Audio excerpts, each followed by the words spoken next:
नमस्कार दोस्तों, बहुत बहुत स्वागत है आपका। दोस्तों, उत्तर प्रदेश विधानसभा चुनाव के नतीजों की बात करें, नतीजे आने शुरू हो गए थे सुबह 8 बजे से ही, लेकिन अब जाके फाइनल आंकड़ा क्लियर है, जहां पे बीजेपी पूरी मेजॉरिटी के साथ सरकार बनाती हुई दिख रही है। आइए देखते हैं कुछ महत्वपूर्ण विधानसभा सीटों के बारे में। कौन सी पार्टी बस्ती, संत कबीर नगर, सिद्धार्थनगर जिलों के सारे विधानसभा सीटों को हम देखेंगे, कौन सी पार्टी कहां से चुनाव जीत चुकी है। सबसे पहले हम उत्तर प्रदेश में आते हैं, संत कबीर नगर जिले में घनघटा विधानसभा सीट की बात करें, जहां पे अलगू प्रसाद सुहेल देव समाज पार्टी यानी कि सपा से गठबंधन है इसका, ये आगे चल रहे थे शुरुआती रुझानों में, लेकिन बाद में जैसे जैसे समय बीतता गया 4 बजे के बाद नतीजे आए कि बीजेपी से गणेश चंद्रा आगे हो गए हैं और गणेश चंद्रा चुनाव जीत भी गए हैं। ठीक है, तो बीजेपी से गणेश चंद्रा घनघटा विधानसभा सीट से चुनाव जीत चुके हैं। वहीं पे अगर जो हम बात करते हैं संत कबीर नगर के दूसरे बड़े विधानसभा सीट के बारे में, खलीलाबाद को लेकर भी चर्चाएं यहाँ पे चल रही थी कि समाजवादी पार्टी के दिग्विजय नारायण उर्फ जय चौबे, जो पूर्व में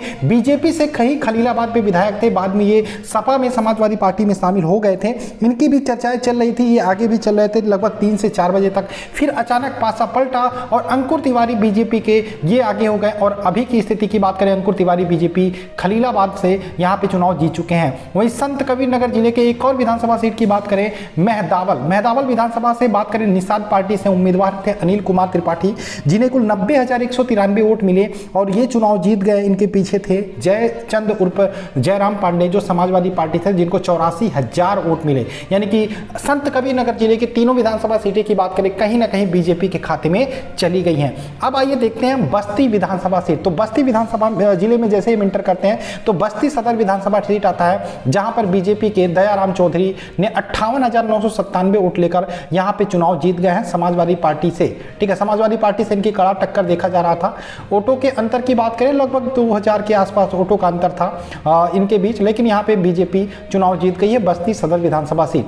वहीं पे अगर जो बस्ती में जिले में ही बात करें हरैया विधानसभा सीट की, तो बस्ती में हरैया विधानसभा सीट की बात करें, ये सीट भी बीजेपी के खाते में चली गई है। अजय सिंह यहाँ पे चुनाव जीत गए हैं। इनको कड़ी टक्कर मिल रही थी समाजवादी पार्टी से, जहां पे त्र्यंबकनाथ चुनाव लड़े थे। वहीं पे बात करें अगर जो हम कप्तानगंज विधानसभा सीट की, कप्तानगंज विधानसभा सीट को देखें तो यहाँ पे कविंद्र चौधरी समाजवादी पार्टी से चुनाव लड़े थे और बीजेपी थे चंद्र प्रकाश शुक्ला। तो कविंद्र चौधरी समाजवादी पार्टी से, जिनको 94,273 वोट मिले, और चंद्र प्रकाश शुक्ला को 70,000 वोट मिले, और यहाँ पे कविंद्र चौधरी समाजवादी पार्टी चुनाव जीत चुकी है। और हरैया की कप्तानगंज की सीट की बात करें, ये समाजवादी पार्टी के खाते में चली गई है। वहीं पे बात करें महादेवा विधानसभा सीट, इस सीट से रवि थे बीजेपी के उम्मीदवार और इन्हें कुल 77,855 वोट मिले हैं। दूसरे नंबर थे लक्ष्मी चंद्र खरवार, जो बहुजन समाजवादी पार्टी से थे, और तीसरे नंबर पे थे दूधराम, जो सुहेल देव समाज पार्टी यानी कि कह सकते हैं समाजवादी पार्टी की गठबंधन पार्टी थी, जिनको 83,335 वोट मिले। और यहाँ पे बात करें समाजवादी पार्टी गठबंधन सुहेल देव समाज पार्टी चुनाव जीत चुकी है, 83,350 वोट मिले हैं। ठीक है, यानी कि महादेवा विधानसभा सीट कह सकते हैं समाजवादी पार्टी प्लस के खाते में जाती हुई दिखाई दे रही है। वहीं पे बात करें महाराजगंज विधानसभा सीट, महाराजगंज विधानसभा सीट की बात करें, यहाँ पे ओम प्रकाश बीएसपी से कैंडिडेट थे, जिनको 20,000 वोट मिले, और 51% वोट यहाँ पे जय मंगल कन्नौजिया थे, 1,36,000 वोट इनको मिले, और यहाँ पे ये चुनाव जीत गए हैं जय मंगल कन्नौजिया।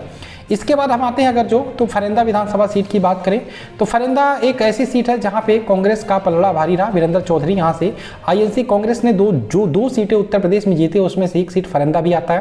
फरेंदा में वीरेंद्र चौधरी ने 85,181 वोट पाया, और इन्हें कड़ी टक्कर दे रहे थे बजरंग बहादुर सिंह बीजेपी के, जिन्होंने 83,935 वोट मिले, और यहाँ पे वीरेंद्र सिंह कांग्रेस से चुनाव जीत चुके हैं। वहीं पे बात करें हम पनियारा विधानसभा सीट की, तो पनियारा से ज्ञानेंद्र सिंह की बात करें, इनको 1 लाख वोट के आसपास मिले। और कृष्ण भान की बात करें जो समाजवादी पार्टी से, इनको 57,795 वोट मिले, यानी कि जो पनियारा सीट है वो ज्ञानेंद्र सिंह चुनाव जीत चुके हैं। वहीं पे अगर जो हम बात करें नौतनवा विधानसभा सीट, जहां पर कहा जा रहा था कि ये सीट अमन मणि त्रिपाठी बीएसपी के कैंडिडेट जीत सकते हैं, इनको सिर्फ 46,000 वोट मिले, यानी कि ये सीट आपके ऋषि थे निर्मल इंडिया यानी कि निषाद पार्टी से 90,000 वोटों से ये चुनाव जीत चुके हैं। कह सकते हैं बीजेपी प्लस के खाते में ये सीट जाती हुई दिखाई दे रही है। वहीं पे अगर जो उत्तर प्रदेश में फरेंदा विधानसभा सीट की आप बात करें तो फरेंदा में आपके मैंने बताया कि वीरेंद्र चौधरी कांग्रेस से चुनाव जीत चुके हैं। इसके अलावा सिसवा विधानसभा सीट में अगर जो हम आते हैं तो प्रेम सागर पटेल थे बीजेपी के उम्मीदवार, इनको 1,27,673 वोट मिले और समाजवादी पार्टी के मतलब जितना वोट समाजवादी पार्टी को मिला है उसे डबल वोट मिला प्रेम सागर पटेल, यानी कि अच्छे खासे वोटों से मार्जिन से ये चुनाव जीत चुके हैं प्रेम सागर पटेल। अब अगर जो हम आते हैं दोस्तों, अगर जो आप भी चाहते हो कि अपने विधानसभा सीट का नतीजा जानना कि आपकी विधानसभा सीट से कौन जीता, तो पहला काम करो चैनल को सब्सक्राइब करो, वीडियो को लाइक करो, कमेंट बॉक्स में अपने विधानसभा सीट का नाम कमेंट करके बताओ, जिससे मैं जल्दी आपके विधानसभा सीट का नतीजा लेकर आऊँ। अब हम सिद्धार्थनगर में ही आते हैं, डुमरियागंज विधानसभा सीट पड़ता है। डुमरियागंज विधानसभा सीट की बात करें, यहाँ पे 41% वोट मिला है सादियान खातून को समाजवादी पार्टी से, और भारतीय जनता पार्टी के राघवेंद्र प्रताप सिंह यहाँ पे, जिन्हें 40.82 यानी कि वोटों के अंतर की बात करें लगभग 1000 वोटों का अंतर रहा है, लेकिन सादिया खातून समाजवादी पार्टी से यहाँ पे चुनाव जीत गई हैं डुमरियागंज विधानसभा सीट। अब हम आते हैं यहाँ पे बासी विधानसभा सीट। बासी भी एक हाई प्रोफाइल सीट मानी जाती है। बासी में अगर जो हम बात करें, बीजेपी थे जय प्रताप सिंह यहाँ पे चुनाव लड़ रहे थे और इनको कड़ी टक्कर दे रहे थे नवीन समाजवादी पार्टी के, यानी कि अगर जो हम उत्तर प्रदेश के पूरे 403 विधानसभा सीटों की बात करें तो जो टक्कर देखने को मिला वो समाजवादी पार्टी और बीजेपी के बीच देखने को मिला। कहीं पे भी बसपा नजर नहीं आई है, जहाँ पर थी वहाँ पे जीत गई, नहीं तो टक्कर में कहीं पे भी नजर नहीं आई। यानी कि अगर जो हम बात करें यहाँ पे इस सीट की बासी सीट की, तो यहाँ पे बीजेपी 84,596 वोट मिले हैं जय प्रताप सिंह को, वहीं पे 64,256 वोट मिले हैं नवीन को, यहाँ पे बीजेपी चुनाव जीत गई है। इसके अलावा एक और विधानसभा सीट बता Itwa. Itwa high profile seat मानी जा रही थी क्योंकि सतीश चंद्र यहाँ से चुनाव लड़ रहे थे और ये पहले से भी कहा जा रहा था कि बीजेपी यहाँ से सीट हार सकती है, सतीश चंद्रा इटवा से चुनाव हार सकते हैं। ठीक है, तो माता प्रसाद पांडे यहाँ पे समाजवादी पार्टी से उम्मीदवार थे और माता प्रसाद पांडे को कुल 64,253 वोट मिले और सतीश चंद्रा बीजेपी को यहाँ पे 62,591 वोट मिला और यहाँ पे माता प्रसाद पांडे समाजवादी पार्टी इटवा से विधानसभा चुनाव जीत चुकी है। दोस्तों और भी अगर जो हम सीटों की बात करें तो आप और भी विधानसभा सीटों के बारे में यहाँ से देख सकते हो। अगर जो हम हाटा की बात करें, हाटा की जो कुशीनगर में आता है, तो हाटा में यहाँ पे बीजेपी का पलड़ा भारी है, बीजेपी चुनाव जीत चुकी है। इसके अलावा कुछ और विधानसभा सीट की बात करें, जैसे हमारा इटावा, इटावा भी बहुत फेमस था। यहाँ पे की बात करें, इटावा से आप देख सकते हो यहाँ पे बीजेपी इटावा से भी चुनाव जीत चुकी है।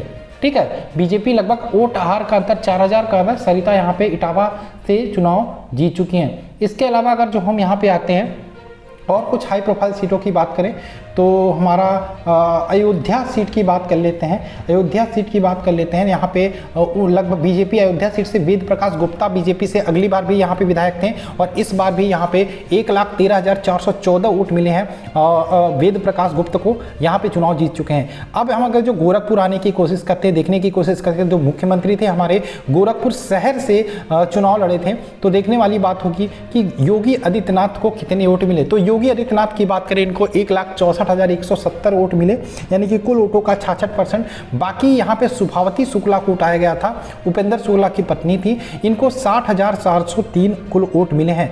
कहने वाली बात है उपेंद्र सुभावती शुक्ला ने भी अच्छे खासे वोट यहाँ पे पाए हैं। दोस्तों अब मैं बोलना चाहूँगा, आप लोग अगर अपने विधानसभा सीट के नतीजे को जानना चाहते हो तो जल्दी से चैनल को सब्सक्राइब करो, कमेंट करके बता दो अपने विधानसभा सीट का नाम। पल पल जो भी चीज़ें निकल के आ रही हैं हम यहाँ पे बताते रहेंगे। और चलिए मिलते हैं वीडियो में, बाय बाय, जय हिंद जय भारत।